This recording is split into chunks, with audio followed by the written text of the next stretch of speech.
Kita akan membaca dari Yesaya 44 ayat yang kedua. Yesaya 44 ayat 2. Beginilah firman Yahweh yang menjadikan engkau, yang membentuk engkau sejak dari kandungan, dan yang menolong engkau. Maaf, saya tidak baca sampai selesai ayat 2. Hari ini Tuhan ingin mengajak setiap kita untuk mengerti kebenaran ini. Saya tanya dulu kepada saudara, saudara percaya atau tidak bahwa firman Tuhan yang kita punya itu adalah untuk semua orang, enggak cuma untuk orang Kristen? Jawab dulu, iya atau tidak? Nah, kalau saudara percaya firman ini bukan cuma untuk kita, tapi untuk semua orang, berarti kita harus menyampaikan firman ini kepada semua orang. Nah, walaupun di ayat ini, kalau kita baca kalimat terakhir jelas, janganlah takut hambaku Yakub, dan hai Yesurun, itulah Israel yang telah kupilih. Walaupun ini spesifik untuk Israel, maka itu tadi saya tidak baca kalimat yang terakhir itu, karena dia, yaitu Bapa di surga, ini bicara pada semua orang di dunia, bahwa setiap kita itu dijadikan oleh Bapa di surga. Amin. Aku yang beginilah firman Yahweh yang menjadikan engkau, yang membentuk engkau sejak dari kandungan, yang menolong engkau. Saudara, maafkan saya, tapi saya harus ngomong. Perbatasan Entekong dengan Malaysia itu menjadi satu-satunya tempat yang terkenal di dunia. Pernah mendengar kata trafficking? Apa itu artinya? Penjualan manusia. Saya kaget. Berapa tahun yang lalu itu badan PBB yang mengurusi pengungsi anak-anak, pokoknya kemanusiaan, kemanusiaan, pokoknya saya sulit kok nyebutnya sulit. Itu menunjukkan berapa titik di dunia ini, termasuk India, termasuk perbatasan Thailand. Tapi yang saya kaget, dengarkan, Entekong itu titik yang terbesar dalam penjualan manusia. Setelah saya ikuti banyak berita, saudara, pasti saudara orang daerah Singkawang pasti tahu. Maka Singkawang, kalau saya katakan ini sangat tidak baik kata-katanya, tapi untuk mempermudah, ternyata Singkawang itu disebut sebagai kota peternakan manusia di dunia ini. Ngerti kata peternakan manusia? Jadi orang tua senang punya anak karena bisa dijual.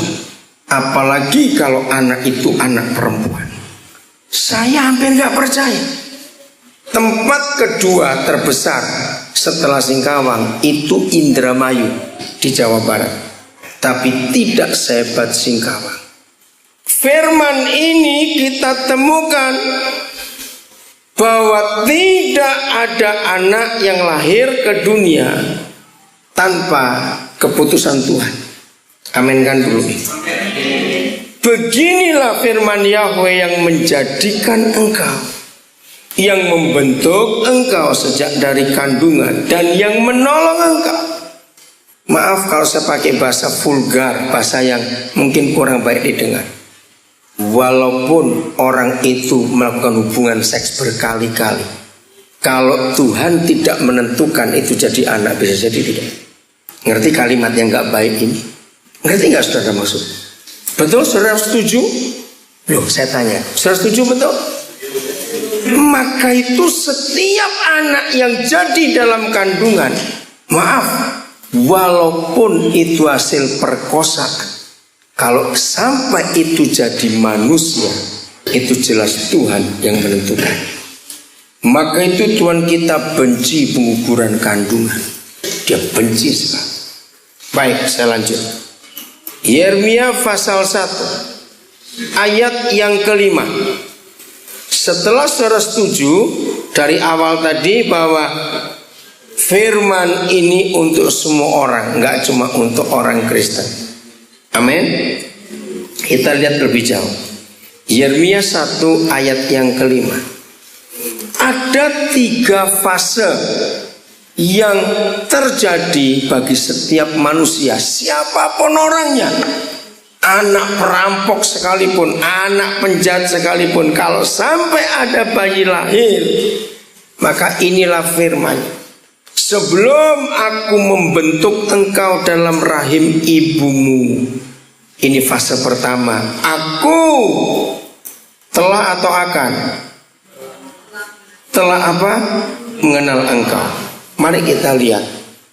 Kalau bayi itu belum dibentuk dalam kandungan, berarti papa mamanya sudah menikah atau belum? Nah, ini yang saya kaget. Bagaimana mungkin papa mamanya belum kawin, anaknya sudah dikenal oleh papa di surga? Lah, muncul dari mana ini anak? Betul tidak? Ini rahasia luar biasa, saudara. Maka itu mengapa firman Tuhan, benci pengukuran kandungan, jangan bunuh bayi-bayi itu. Saya mau berikan kalimat ini, saudara dengarkan. Kalau saudara berkata tidak setuju, katakan tidak. Kalau saudara katakan, kalau saudara setuju, katakan setuju.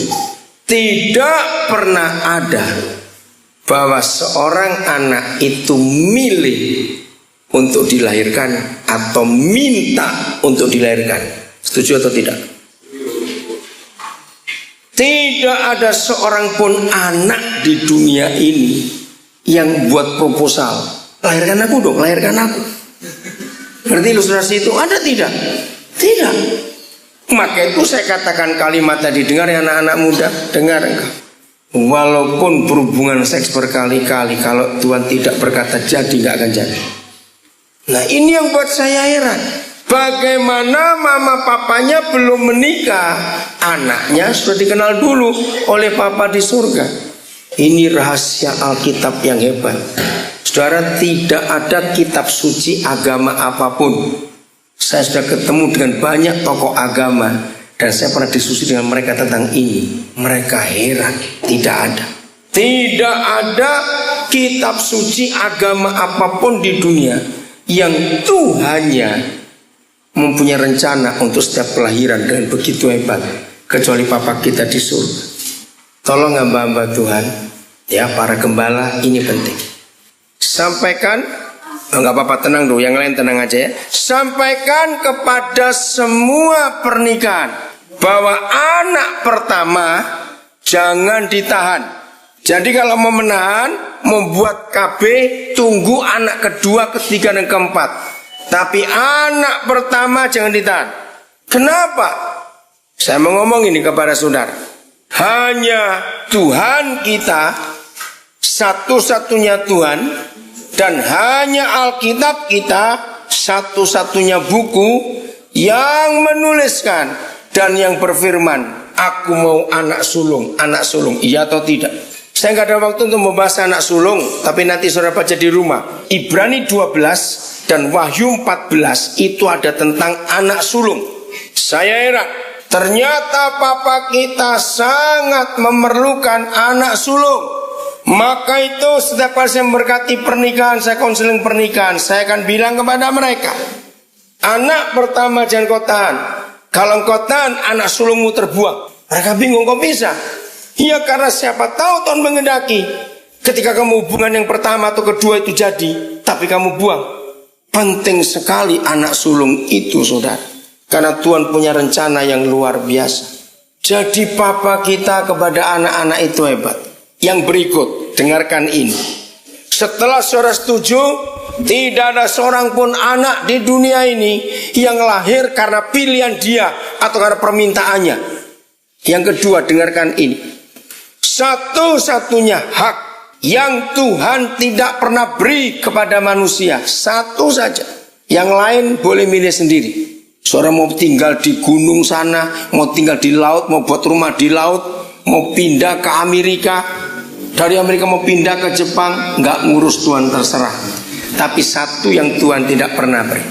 Waktu kita mau dilahirkan, apakah Tuhan pernah tanya, Daniel, kamu melahir dengan bangsa siapa?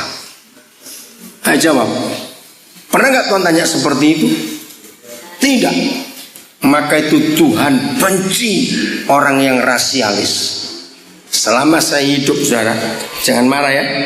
Selama saya hidup di Indonesia ini hanya ada 2 suku yang paling kurang ajar. 1 Tionghoa, 2 Batak. Orang Tionghoa dan Batak ini kalau anaknya pacaran dan ya bukan dengan yang sukunya, ributnya luar biasa. Betul tidak? Kurang ajar 2 suku harus bertobat betul-betul.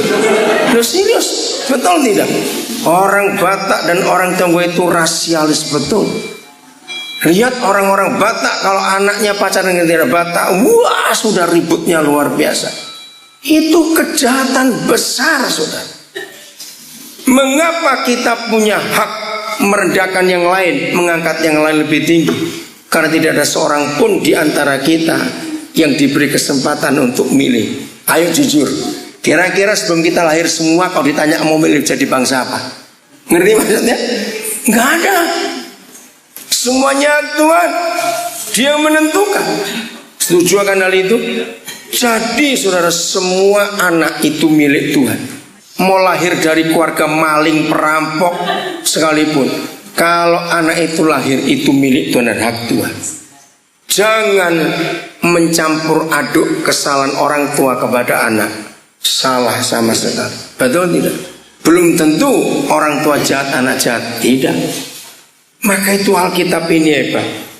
Nah, bagaimana caranya? Papa mama belum menikah, anaknya sudah dikenal. Ini rahasia Alkitab. Ini rahasia papa kita di surga.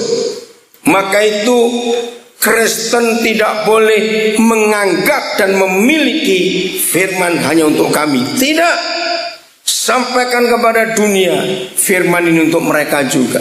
Maka itu saya bersyukur kepada Tuhan untuk kesempatan ini. Saya sudah khotbah di banyak kelompok yang bukan Kristen. Nanti 11 Desember saya diminta untuk berbicara di kalangan orang Islam.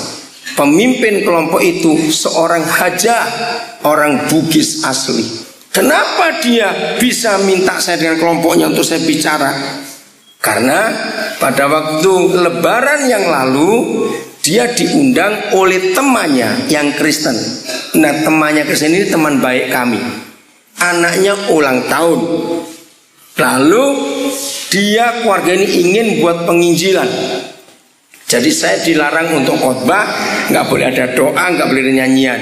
Tapi keluarga ini kenal saya bisa menyampaikan firman Tuhan. Saya bisa menyampaikan firman Tuhan tanpa buka Alkitab dan tidak ada unsur agama sama sekali. Keluarga ini tahu. Saudara, saya cuma bicara 20 menit tentang siapa anak-anak. Ternyata hajah ini memberi respon yang pertama. Saya baru tahu ternyata ada pendeta Kristen yang tidak pernah maksa kami jadi Kristen. Tanggal 2 hari kemudian saya dapat telepon dari keluarga ini. Keluarga ini heran. Dia bilang mereka panggil saya Koden. Koden, tahu nggak? Masih ingat ibu aja itu? Iya. Mereka minta khusus kelompok mereka tentukan Koden waktu sendiri untuk bicara tentang keluarga dan tentang hubungan dengan anak-anak. Saya nggak akan tolak waktu itu. Ini kesempatan saya bicara. Jadi di situ kita melihat firman Tuhan itu bisa diterima oleh semua orang. Nah, saya ketemu sebagian dari kelompok mereka, khususnya ibu-ibu. Waktu itu saya sampaikan kebenaran. Saya nggak bawa Alkitab, tapi saya ngomong hukum pernikahan. Ternyata yang mengagumkan, dengarkan ini. Walaupun di hukum mereka suami itu boleh kawin lebih dari 1, tapi ternyata hampir semua perempuan mereka tidak setuju hukum itu. Karena mereka berkata, Pak, nggak ada lah perempuan bodoh mau dimadu. Apalagi yang pintar, mereka bilang begitu. Yang bodoh aja tidak mau. Nah, itu mereka ngomong sendiri. Jadi saudara, saya punya kesempatan bicara kebenaran kepada mereka. Maka itu saya bisa ngomong ini. Tolong rekan-rekan hamba Tuhan, bukalah diri supaya kita bisa diterima oleh kelompok mereka. Karena firman harus mereka dengar. Sedikit saya buka jawaban rahasia ini. Bagaimana papa mamanya belum menikah, anaknya sudah kenal dulu. Semua buka Efesus 1 ayat 4. Beri tanda Yeremia 1 akan kembali karena masih ada 2 fase lagi kita pelajari. Efesus 1 ayat yang keempat. Ini dahsyat sekali saudara. Sudah Efesus 1 ayat 4. Ayo baca sama-sama. Efesus 1 ayat yang keempat. Maka itu adik-adik, remaja, pemuda, maaf ya saya pakai kata kasar, jangan engkau asal kawin, asal beranak. Kata ini sangat gak baik, tapi saya mau ngomong, jangan asal kawin dan asal beranak kayak binatang saja. Kalau engkau mau menikah, rencanakan yang baik-baik. Katakan amin. Kepada anak-anak muda saya anjurkan, belajarlah dari burung. Itu Tuhan Yesus ngajar. Dalam Matius 6 banyak ayat yang lain, belajar dari burung, belajar dari burung. Kenapa? Dengarkan, satu yang burung itu hebat. Tidak pernah terjadi ada burung kawin sebelum buat sarang dulu. Jawab iya atau tidak? Kok saya tanya, burung itu hebat sekali, benar. Maka itu kecil-kecil minta kawin, awas kamu. Genteng satu aja belum bisa beli, mau minta kawin, tahu diri kamu. Betul tidak? Burung itu luar biasa saudara. Buat sarang dulu, baru betinanya kawin, bertelur, dirami. Saya lanjutkan ini. Jadi anak-anak muda, jangan engkau mikir pacaran atau menikah sebelum kau punya tempat tinggal. Awas kalau ada anak muda pikir nggak apa-apa, rumah papa mamaku besar, nanti numpang aja, goblok kamu. Alkitab mengajarkan dalam Kejadian 2:24, begitu orang menikah harus keluar dari orang tua. Jangan saudara ikut-ikut. Oke, saya lanjutkan. Sudah Efesus 1 ayat 4. Nah, ayo baca sama-sama. 1, 2, 3. Sebab kita telah. Ya stop dulu. Kapan kita dipilih? Nah ini yang saya bingung. Kalau dunianya belum ada, jadi Adam dan Hawa sudah ada atau belum? Nah kalau Adam Hawa belum ada, kok kita sudah dipilih? Muncul dari mana? Ini rahasia yang luar biasa tentang keselamatan dan rencana Tuhan yang hebat. Dipilih untuk 2 hal. Supaya apa dan apa? Baca. Supaya kudus dan tak bercacat, hidup benar di hadapan Dia, jauhi dosa dan kejahatan.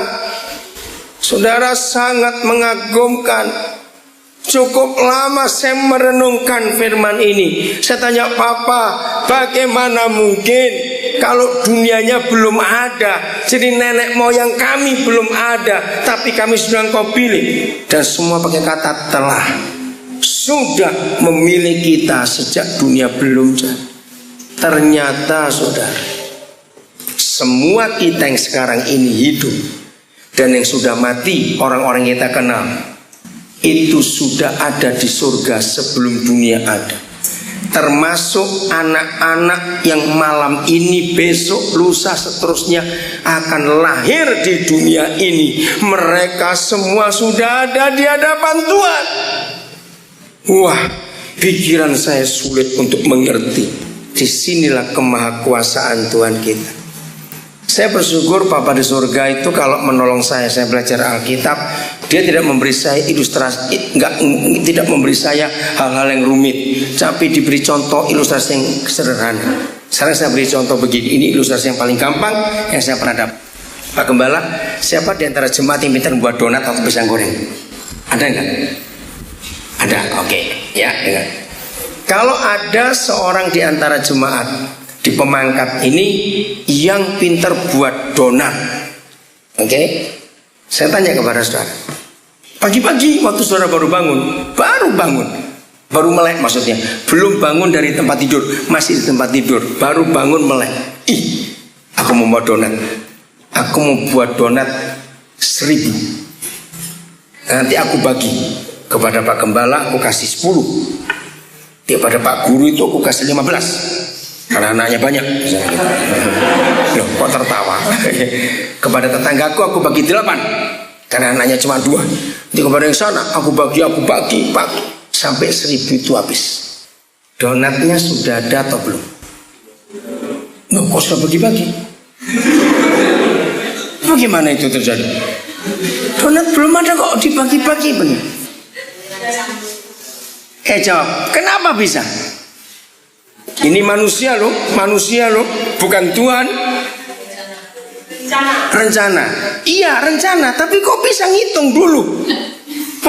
Barang belum ada, bayangkan masih di tempat tidur. Belum ke pasar, belum beli telur, belum beli tepung, belum beli mentega, belum beli pemekarnya kis itu, belum beli, masih di tempat tidur. Ayo, orang kayak begitu bisa nggak mikir, hari ini aku mau buat donat 2 juta, aku kirim ke Pak SBY 10.000, aku beri ke Pak Cornelius Gubernur Kalbar 4.000, suruh bagi ke kantornya sana. Bisa nggak? Padahal barangnya belum ada, belanja juga belum. Nah, bukan rencana jawabannya. Ada satu kata saya tunggu. Siapa? Kenapa bisa? Ya, keinginan, bukan. Apa? Khayalan. Khayalan. Hampir betul. Ya, tapi bukan itu. Tujuan, bukan. Apa? Ya, kemudian mimpi, hampir sama dengan khayal. Nanti saya akan jawab, bukan itu. Kok bisa? Jawabannya yang gampang. Ya karena dia bisa buat. Lu kan itu jawabannya, bukan? Ya karena soalnya kan bisa buat donat. Loh, kenapa? Tunjuk kenapa? Lu kalau nggak bisa mau khayal, mau mimpi, lu serius nggak mau buat rencana?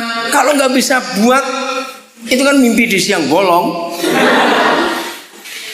Sekarang ngerti maksud Papa di surga lewat Efesus 4? Kenapa dia bisa buat seperti itu padahal dunia belum ada? Jawabannya karena dia bisa buat semuanya itu. Dan ternyata donat itu sudah ada di benak saudara. Oke? Nah, saya tunjukkan satu ayat. Coba saudara buka 2 Korintus 4 ayat 18. 2 Korintus 4 ayat 18. Maka itu kalau belajar Alkitab jangan pakai logika teologi. Teologi itu merusak Alkitab betul-betul, saudara. Maka itu saya larang orang belajar teologi. Karena kata teologi saja sudah 1000% salah. Theo itu Tuhan dalam bahasa Yunani. Logi itu logos, logika. Ayo jujur ngaku. Mungkinkah Tuhan dilogikakan? Coba jawab. Ayo, mungkin tidak? Tidak mungkin. Apa saja yang dia buat nggak pernah masuk logika kita. Logika itu, teologi itu sangat salah. Mungkin saya pendeta pertama di Indonesia berkata, tutup semua sekolah teologi karena itu merusak, saudara. Orang belajar teologi itu menghasilkan doktrin. Doktrin itu memecah belah. Yang Papa minta dari perjanjian lama bukan mengetahui tentang dia. Nah, teologi itu mengetahui tentang Tuhan. Tapi perjanjian lama sampai perjanjian baru, Papa bilang mengenal aku, mengenal aku. Betul tidak? Nah, renungkan. Mempelajari seseorang itu bisa hebat. Ada banyak doktor-doktor yang punya gelar doktor karena mereka meneliti hidup tokoh-tokoh dunia ini. Mereka membuka buku-buku tentang tokoh-tokoh itu. Mereka pelajari. Mereka buat disertasi, diuji, lulus dokter. Pertanyaannya, kenal nggak dengan yang dipelajari? Lalu saya tanya, kenal tidak? Enggak. Di samping sudah mati, yang dipelajari juga. Karena belajar. Dalam prinsip hidup, mengenal seseorang itu hanya ada satu cara, bergaul dengan orang itu, bukan mempelajari orang itu. Betul tidak? Nah, teologi itu mempelajari tentang Tuhan. Teologi itu seperti biologi. Biologi ilmu tentang apa? Ya bio itu loh apa?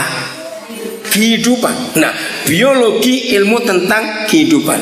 Geologi ilmu tentang geo itu apa? Bumi ini. Susah bener ah. Astrologi ilmu tentang bintang. Nah, kalau teologi teruskan artinya ilmu tentang Tuhan. Kan goblok. Tuhan diilmukan bagaimana ini mau ketemu. Maka itu teologi itu merusak, saudara. Alkitab jadi kacau balau karena teologi. Dan perpecahan gereja makin besar karena teologi. Yang Papa minta bergaulah dengan dia.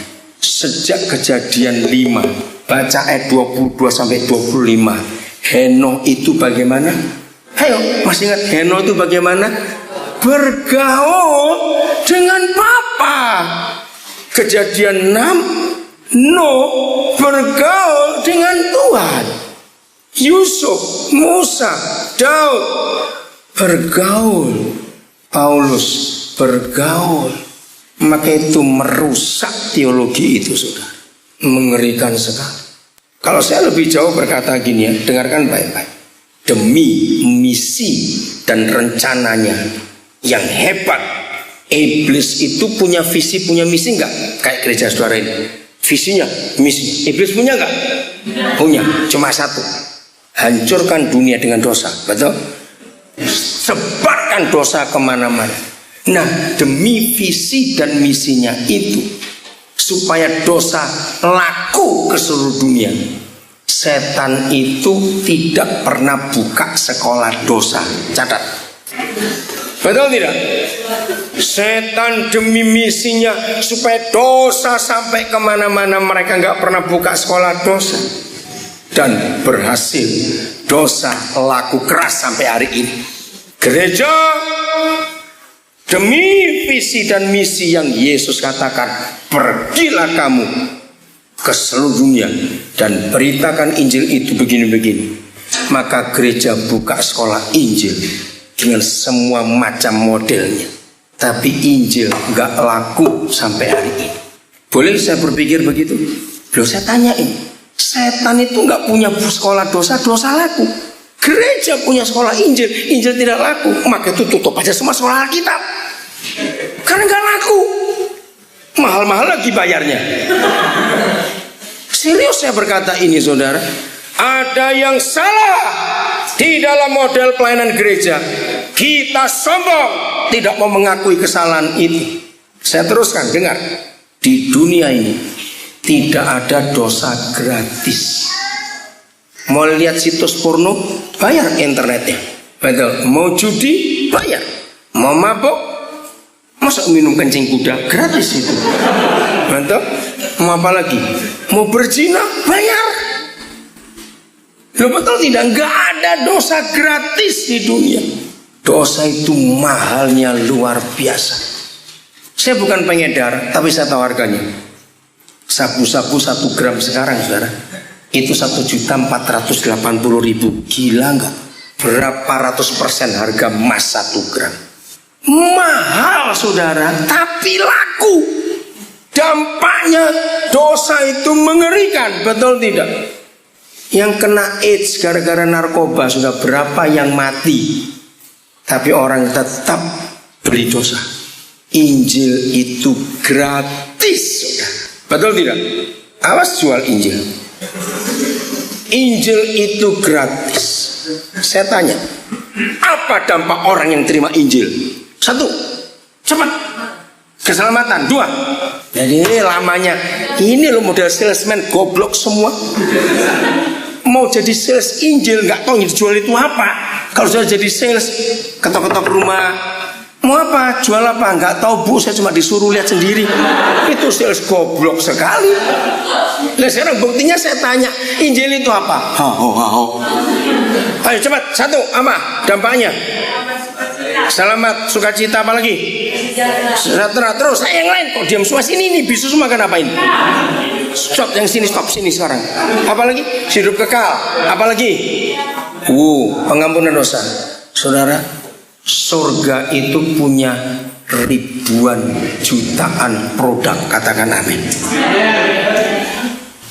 Dan semua produk surga, dengar ya saya ngomong, semua produk surga itu merupakan kebutuhan pokok manusia.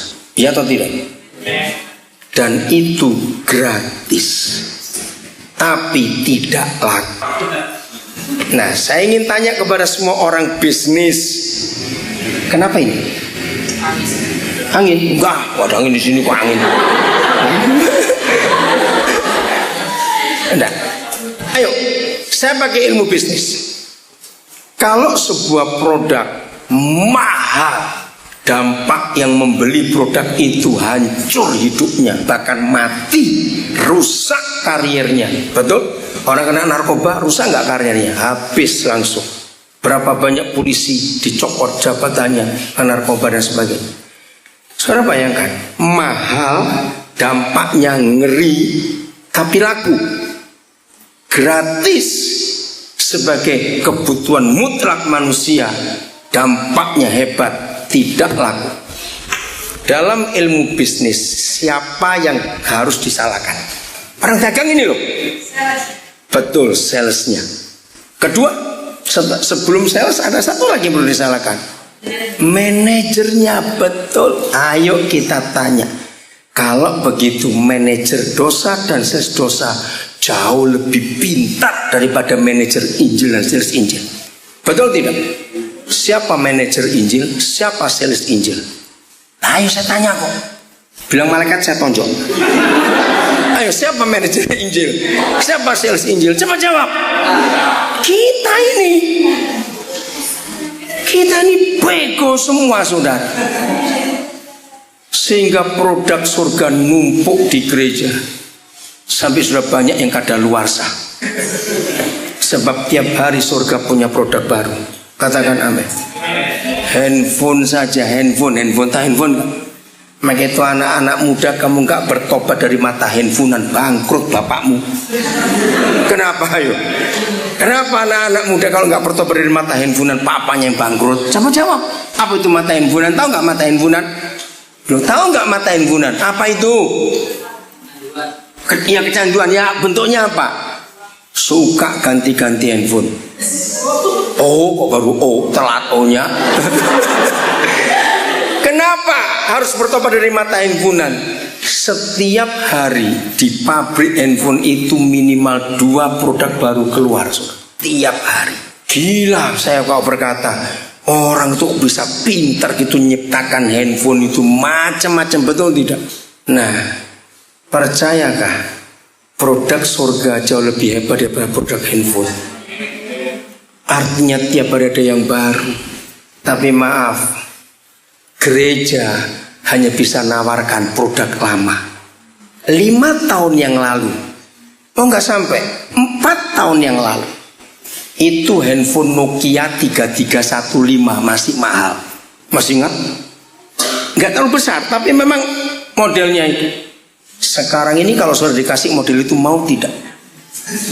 Gratis baru loh. Coba jawab, mau tidak? Kenapa nggak mau? Ayo, kenapa nggak mau? Itu buat lempar anjing baru bagus. Baru, tapi kita nggak mau karena model lama. Gereja menawarkan produk tahun 50-an sampai hari ini. Betul tidak? Coba jawab.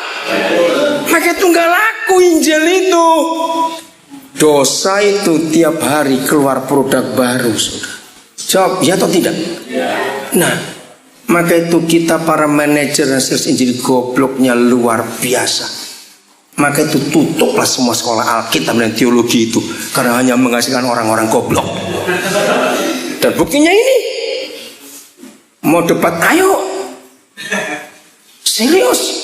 Maka itu larang anak muda sekolah Alkitab, nggak ada gunanya. Setan nggak punya sekolah aja dosa laku kok. Renungkan itu baik-baik, itu cara saya berpikir. Ini menyedihkan sekali. 2 Korintus 4 ayat 18. Ini menarik sekali. 2 Korintus 4 ayat 18. Udah? Nah itu lempar Nokia 3315 itu bunyi itu di bawah. Udah? Baca. 1, 2, 3. Ya. Sementara ya tidak kelihatan adalah kekal.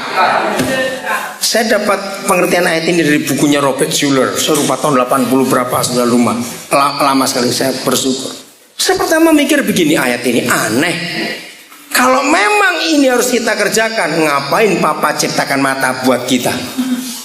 Dia kan melarang jangan memperhatikan yang kelihatan, karena yang kelihatan itu sementara. Perhatikan yang tidak kelihatan. Ya yuk buta semua aja kalau begitu. Ngapain memang gak perlu dilihat kok.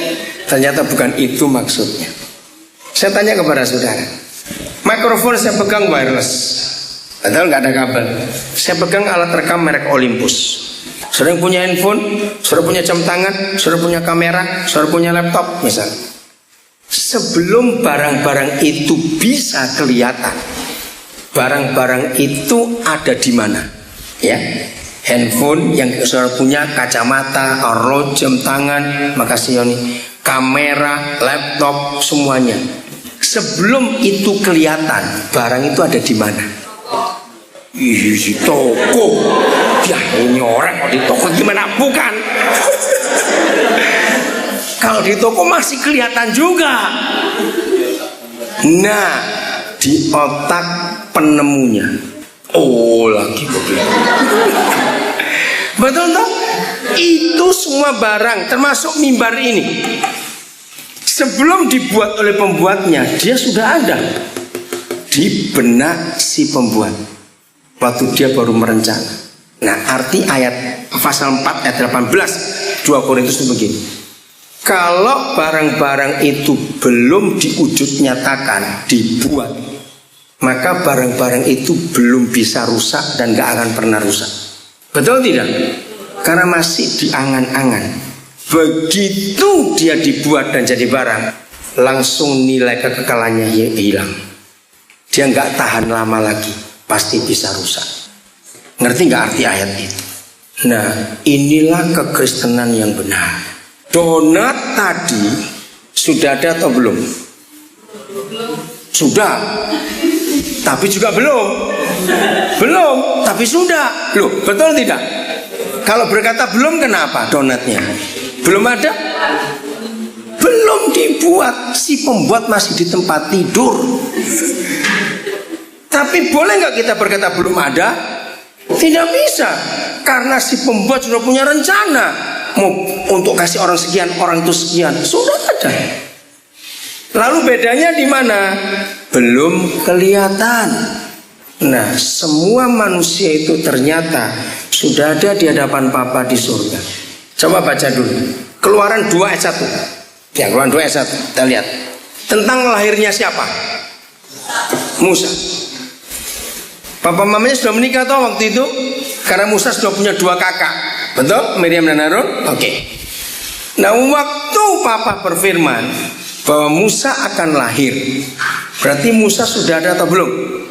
Nggak usah ragu-ragu, Musa sudah ada atau belum? Sudah. Di mana adanya? Di hadirat Tuhan, di benak Tuhan, betul. Seperti mimbar ini, handphone sudah ada, masih di benak rencana si pembuat. Ketika saatnya Musa akan dilahirkan, maka Papa mencari siapa orang tua yang cocok untuk anak ini. Dan Musa itu ditetapkan sejak kekal, lahir jadi bangsa apa dan apa profesinya. Itu sudah ada semua. Maka itu saudara yang belum menikah, kalau engkau menikah dengan benar, Papa akan titip anak-anak hebat kepada kalian. Itulah para pembuat sejarah, history makers. Kalau engkau menikah dengan benar, maka itu baca. Yang belum menikah engkau harus ingat itu. Siapa yang kawin dengan siapa? Ayo baca ayat 1. Ayo Keluaran 2. Kau lihat saya ini di Alkitabnya di saudara. Ya, seorang laki-laki dari keluarga Lewi kawin dengan perempuan Lewi. Awas anak-anak muda. Apapun alasannya, Tuhan tidak pernah mengizinkan yang tidak seiman jadi jodohmu. Katakan amin. Dan itu ayatnya. Saya nyimpang dikit. Siapa pernah baca dan tersinggung? Ada 3 ayat dalam kitab Kidung Agung yang bunyinya begini. Pertama saya baca saya tersinggung. Hai putri-putri Yerusalem, kusumpahi kamu demi kijang dan rusa betina di padang, jangan kau bangkitkan cinta sebelum waktunya. Saya bilang, Tuhan, ini saya nggak setuju ayat ini. Kenapa kami putri Yerusalem itu gereja, saudara? Betul tidak? Itu nubuatan. Gereja kenapa disumpahi demi kijang dan rusa? Apa nggak ada yang lebih baik? Coba burung merak kan masih lumayan. Kijang dan rusa, wah saya tersinggung betul. Nah makanya itu kalau dengan papa itu yang terbuka, saya bilang, papa saya nggak bisa terima firman ini. Salah kami apa? Sebagai gereja kami disumpahi kayak begitu. Saya tahu papa punya maksud, cuma saya belum tahu. Sampai suatu hari saya belajar biologi. Dengar saudara, di situ saya bertobat. Ada 3 hal yang papa maksud dalam ayat itu. Kidung Agung nanti pulang baca, cari sendiri. 1, betul ini. Dengar baik-baik. 1, binatang itu punya aturan, tahu musim kawinnya kapan. Loh betul tidak? Loh saya tanya dia atau tidak? Binatang itu punya musim kawin, tapi manusia kurang ajar, saudara. Loh betul tidak? Kita ini nggak punya musim kawin, kurang ajar kita. Binatang itu tahu aturan. Yang kedua, maka itu walaupun mereka tinggal di alam bebas dan tidak ada seekor binatang pun yang pakai celana, mereka telanjang bulat, nggak pernah terangsang kalau nggak waktunya kawin. Kita ini celanaan kurang ajar juga. Boleh saya ngomong itu? Maka itu betul kalau Tuhan nyumpai gereja, kamu harus belajar dari binatang itu. Betul? Nah yang paling hebat di antara 3 itu, saya yang ketiga ini saya kagum. Binatang itu tahu spesiesnya. Maka itu enggak serius kok. Maka ada guru-guru biologi, belajar kamu dengan ayat itu. Maka itu enggak pernah terjadi ada sapi jatuh cinta dengan kuda. Anaknya apa nanti itu? Itu hebat loh, serius. Enggak ada burung jatuh cinta dengan ayam, enggak ada, saudara. Jawab ya atau tidak? Tapi kita ini kurang ajar. Loh kan? Kita ini nabrak saja, nggak tahu diri. Makanya ingat, yang Lewi harus dengan Lewi, yang benar harus dengan yang benar, yang penuh Roh Kudus harus dengan penuh Roh Kudus. Jangan satu penuh Roh Kudus, satu penuh Roh kuda. Anaknya apa itu nanti? Itu Alkitab mengajarnya luar biasa, saudara. Katakan amin. Jangan marah dong, itu marah aminnya kencang betul. Anak-anak muda janji ya, engkau jangan hanya asal lihat orang cantik itu jodohku, nggak tahu malu. Kucing aja pakai pendahuluan. Lihat tuh kucing mau kawin kan ribut dulu, itu pakai pendahuluan. Masa kita kalah dengan kucing? Nggak tahu diri betul-betul gitu. Awas kamu ya, asal kawin aja. Awas, asal kawin, asal beranak, asal kawin, asal beranak. Awas. Nah itu papa kita, saudara. Karena Tuhan ingin melahirkan keturunan orang benar di dunia. Yang Malaki 2 ayat 15 menyebut keturunan ilahi. Itu hebat betul. Dan itulah history makers, melahirkan anak-anak hebat. Jelas sekarang? Jadi semua kita sudah ada di surga sejak dunia belum ada. Termasuk anak-anak yang akan kau lahirkan nanti sudah ada. Termasuk cucu-cucumu nanti. Mungkin saudara pikir kawin aja belum mau nyucu, ya pasti punya cucu besok, percayalah itu. Amin. Akan sudah Tuhan tentukan siapa itu. Maka itu jodoh itu di tangan Tuhan. Kejadian 2:18. Amin. Wih kenceng betul Kosma. Ayo sekarang buka Kejadian 2:18. Cepat buka Kejadian 18. Oh, papa kita itu luar biasa. Nah, Kejadian 2:18 itu memberitahukan kita ternyata saudara, inisiator. Apa itu kata inisiator? Terjemahan lain. Itu bahasa asing, inisiator. Apa itu inisiator? Ya jangan bilang inisiatif, balik lagi kan. Apa itu inisiator? Pemrakarsa. Jadi orang pertama, pribadi pertama di dunia yang punya inisiatif orang itu menikah adalah papa kita di surga. Dan itu ayatnya. Jadi kalau ada orang yang gak kawin-kawin, yang bingung bukan ibunya, Tuhan yang bingung. Kenapa kamu gak kawin-kawin? Karena dia inisiator pertama. Dan hebatnya papa kita, apa saja yang dia kehendaki, dia bertanggung jawab untuk menyediakan. Amin. Maka itu lihat, nggak baik kalau manusia itu seorang diri saja. Maka aku baca akan apa? Menyediakan. Kata menyediakan saya kagum sekali. Penolong baginya yang sepadan dengan dia. Saudara, itulah jodoh. Nah, kesimpulannya jadi gini, pernikahan itu mutlak hak Tuhan. Sama seperti kelahiran kita itu mutlak hak Tuhan. Dia yang menentukan kita lahir dengan bangsa siapa. Kita nggak boleh milih sama sekali. Nah, termasuk jodoh. Maka itu kalau saudara tanya, kalau gitu apa kesimpulannya jodoh? Ini jawabnya dengar baik-baik. Jodoh itu kesimpulannya cuma satu. Apabila matamu nggak ikut-ikut milih. Amin kan dulu saya terangkan. Kalau sudah amin berarti nggak boleh balik. Oke, jadi begini. Kalau saudara ini yang belum menikah, yang sudah menikah awas macam-macam. Kalau saudara belum menikah, saudara kelihatan seseorang. Kalau saudara cewek lihat cowok, ih cakepnya. Kalau cowok lihat cewek, ih cantiknya. Itu bukan jodoh, itu hawa nafsu. Jodoh itu begini. Saudara lihat orang, ya ampun jeleknya. Stop, belum selesai, tunggu. Hatimu tenang dulu. Wih jeleknya, hatimu kesetrum. Nah itu jodoh. Katakan amin cepat.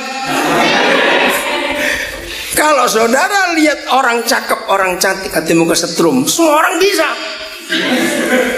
Dunia itu punya pepatah begini. Hei, kalau semua milih yang cakep dan yang cantik, yang jelek dikasih siapa? Pernah dengar dunia ngomong begitu? Nah bayangkan, dunia ngomong begitu. Kenapa anak Tuhan lebih bodoh dari orang dunia? Toh, maaf ya, masa saudara kawin dengan mukanya orang? Loh, bukan atau ya? Loh kok ya? Usah ngomongnya itu. Enggak, kita enggak kawin dengan mukanya orang. Maka itu jangan salah. Jadi kesimpulannya kalau ada orang belum kawin-kawin, dia itu terlalu milih. Mungkin dia sudah kawin 6 tahun yang lalu, tapi waktu jodohnya dikirim Tuhan kakinya pendek sebelah, dia tolak. Ini ilustrasinya saja. Maka itu jangan milih-milih. Siapa yang Tuhan beri terimalah. Katakan amin. Karena kita nggak kawin dengan mukanya orang. Ayo bagian terakhir cepat. Yeremia pasal 1 tadi ayat yang kelima. Fase kedua.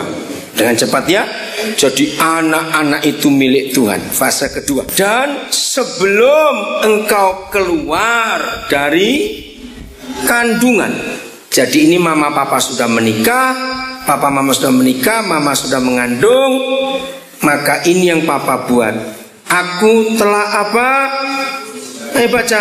Bagaimana aku telah menguduskan engkau. Jadi saudara kalau menikah dengan benar, semua anak itu sudah dikuduskan saat dalam kandungan. Ini hebat sekali. Dan semuanya memakai past perfect tense. Telah bukan akan. Fase ketiga, ini yang terakhir. Aku telah menetapkan engkau. Ini setelah anak itu lahir. Menjadi, kalau untuk Yeremia, nabi bagi bangsa-bangsa. Tapi untuk masing-masing kita dan masing-masing anak-anak kita nanti, dan masing-masing cucu-cucu kita nanti, ayat ini tetap berlaku. Aku telah menetapkan engkau menjadi, nah itu tergantung. Entah dia pilot, entah dia pengusaha, entah dia petani, entah dia apa saja, itu surga sudah menetapkan. Saya memakai istilah Indonesia, kata menetapkan. Bagi orang Indonesia kata SK. Tahu kata SK? Aku telah memberikan kamu SK. Apa itu SK? Surat keputusan. Di Indonesia ini kalau ada kontraktor sudah terima SK gubernur atau bupati, itu bisa jaminan uang di bank, saudara. Baru cuma sepotong kertas saja. Betul? Nah, SK itu nggak bisa dirubah. Ternyata surga membuat SK untuk setiap anak yang lahir ke bumi akan jadi apa? Ini hebat sekali. Nah, dalam bahasa Inggrisnya inilah destiny. Pernah dengar kata destiny? Tujuan akhir dari setiap orang. Itu ternyata Papa sudah tetapkan. Ayat terakhir Mazmur 127. Mazmur 127 ayat yang ketiga, mulai 3 sampai ayat yang keempat, ayat 3. Nah, ada terjemahan yang salah di situ yang harus diganti total, saudara, dalam bahasa Indonesia. Kalau saudara punya bahasa Mandarin, bahasa Inggris, bahasa yang lain, Yosef kan di iPadmu ada berapa bahasa ya? Coba Yosef lihat ayat 3. Sesungguhnya anak-anak, nggak ada kata lelaki, ya. Sesungguhnya anak-anak adalah apanya? Milik pusaka daripada Yahweh, dan buah kandungan adalah suatu upah. Ini terjemahan sangat salah. Pakai terjemahan apa itu? Children, anak-anak.